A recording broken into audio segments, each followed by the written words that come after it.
আজ আমরা যে ছবিটি নিয়ে আলোচনা করতে যাচ্ছি সেটি শুধুমাত্র একটি সাধারণ মানুষের গল্প নয়, বরং এটি আমেরিকার ইতিহাস, সংস্কৃতি এবং মানবিক আবেগের এক অনবদ্য প্রতিচ্ছবি। আজ আমরা আলোচনা করতে চলেছি হলিউডের একটি কালজয়ী সিনেমা ফরেস্ট গাম্প নিয়ে। নমস্কার বন্ধুরা, আমি স্যাম আর আপনারা দেখছেন নো দ্য স্টোরি। ছবিটি শুরু হয় একটি সাদা পালকের মাধ্যমে। এই পালকটি বাতাসে ভেসে বেড়াচ্ছে, একবার উঁচুতে উঠছে আবার নিচে নেমে আসছে। এটি যেন জীবনের প্রতীক।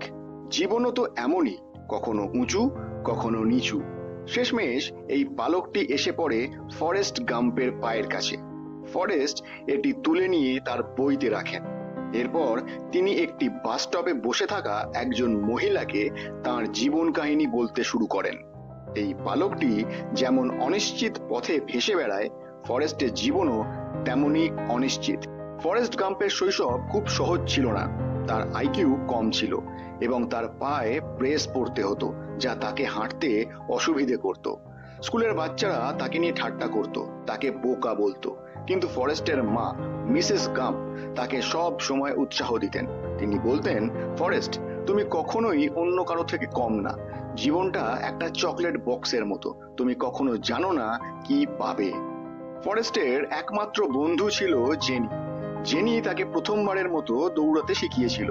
একদিন যখন কিছু বাচ্চা ফরেস্টকে তাচ্ছিল্য করছিল, জেনি চিৎকার করে বলে, ফরেস্ট দৌড়াও।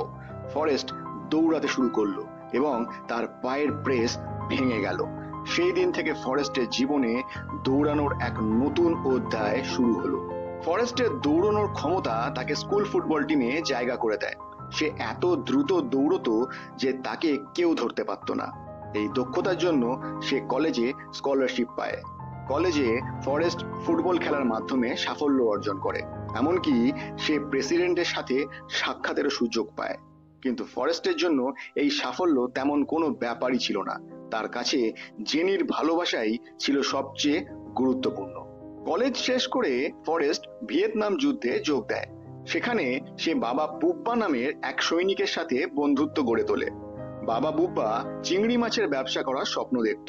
সে ফরেস্টকে বলতো, যুদ্ধ শেষ হলে আমরা একসাথে চিংড়ি ব্যবসা করব। যুদ্ধের সময় ফরেস্ট তার সাহসিকতা এবং দ্রুত সিদ্ধান্ত নেওয়ার ক্ষমতার জন্য মেডেল অর্জন করে। কিন্তু এই যুদ্ধে বাবা বুব্বা মারা যায়। ফরেস্টের জন্য এটি ছিল এক গভীর আঘাত। সে বাবা বুব্বার স্বপ্ন পূরণ করার প্রতিজ্ঞা করে। ফরেস্টের জীবনের সবচেয়ে গুরুত্বপূর্ণ মানুষ ছিল জেনি। যদিও জেনি তার নিজের জীবন নিয়ে সংগ্রাম করছিল, তবুও ফরেস্ট সবসময় তাকে ভালোবেসেছে। জেনি বিভিন্ন সময় ফরেস্টের জীবন থেকে দূরে চলে গেলেও ফরেস্ট তাকে কখনো ভুলতে পারেনি।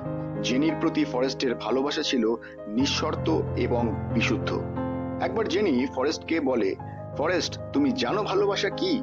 ফরেস্ট উত্তর দেয়, আমি জানি না জেনি, কিন্তু আমি তোমাকে ভালোবাসি।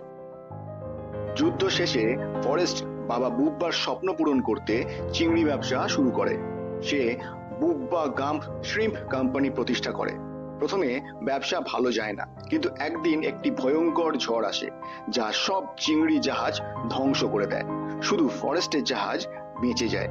এই ঘটনার পর ফরেস্টের ব্যবসা সাফল্যের শিখরে পৌঁছয়। সে একজন সফল ব্যবসায়ী হয়ে ওঠে। ফরেস্টের মা ক্যান্সারে আক্রান্ত হয়ে মারা যান। তার মৃত্যুর আগে তিনি ফরেস্টকে বলেন, মরণই জীবনের একটি অংশ। এই কথাগুলো ফরেস্টকে জীবনের বাস্তবতা বুঝতে সাহায্য করে।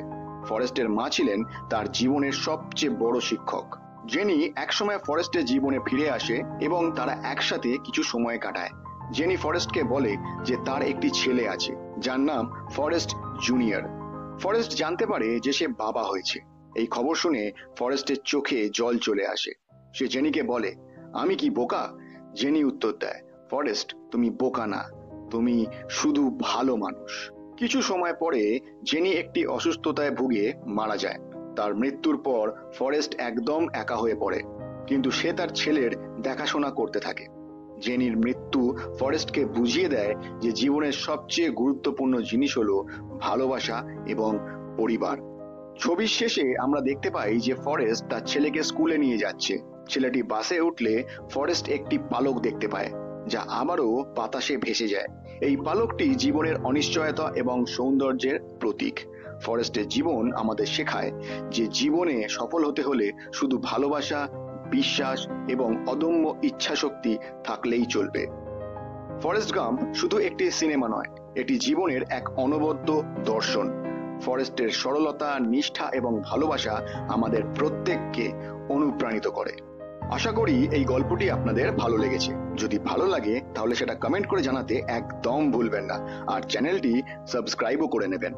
খুব শিগগিরই আগামী ভিডিওতে আবার দেখা হচ্ছে। ততক্ষণ ভালো থাকুন, সুস্থ থাকুন। ধন্যবাদ।